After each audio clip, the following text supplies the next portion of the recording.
Hi friends, இது வந்து part 2 video of making invisible chain.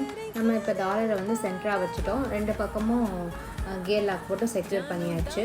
So இந்த பொசிஷன் மாறாமல் இருக்கிறதுக்காக அடுத்து வந்து நம்ம வந்து ஸ்டோன் பால்ஸ் ஆட் பண்ண போகிறோம். ரெண்டு சைடும் ஆட் பண்ணிவிட்டு அதையும் வந்து நம்ம கியர் லாக் வச்சு செக்யூர் பண்ண போகிறோம். ஏன்னா பொசிஷன் எதுவும் மாறிடாமல் இருக்கிறதுக்காக நம்ம வந்து ஒரு டக்குனு கியர் லாக் வச்சு செக்யூர் பண்ணிடணும். அடுத்து நான் வந்து இதுக்கு மேலே உங்களுக்கு எதாவது அடிஷ்னலாக உங்களுக்கு எதாவது ஆட் பண்ணாலும் நீங்கள் பண்ணிக்கலாம். நான் வந்து இதோட காட்டுறேன். அடுத்த சைடு டாலர்ஸை வந்து இன்சர்ட் பண்ணிவிட்டு நம்ம வந்து சைடு டாலர்ஸ் அப்படியே வச்சு கூட நீங்கள் இப்போ பார்க்குற மாதிரி நீங்கள் அப்படியே வேர் பண்ணிக்கலாம். இல்லாட்டினா கொஞ்சம் தள்ளி வச்சு உங்களுக்கு என்ன டிஸ்டன்ஸ் தேவையோ மெஷர்மெண்ட் தேவையோ வச்சு பண்ணிக்கலாம். நான் வந்து ஒரு 2 சென்டிமீட்டர் வச்சு ரெண்டு பக்கமும் செப்பரேட் பண்ண போகிறேன். ஸோ அதை வந்து ஃபஸ்ட்டு கியர் லாக் வச்சு 2 சென்டிமீட்டரில் லாக் பண்ணிக்கிறேன். ஸோ அதனால் அந்த டாலர்ஸ் எதுவும் சென்டரில் வராமல் இருக்கும். இப்படி பண்ணிட்டிங்கன்னா உங்களுக்கு ஒரு ஈஸியாக இருக்கும். ஸோ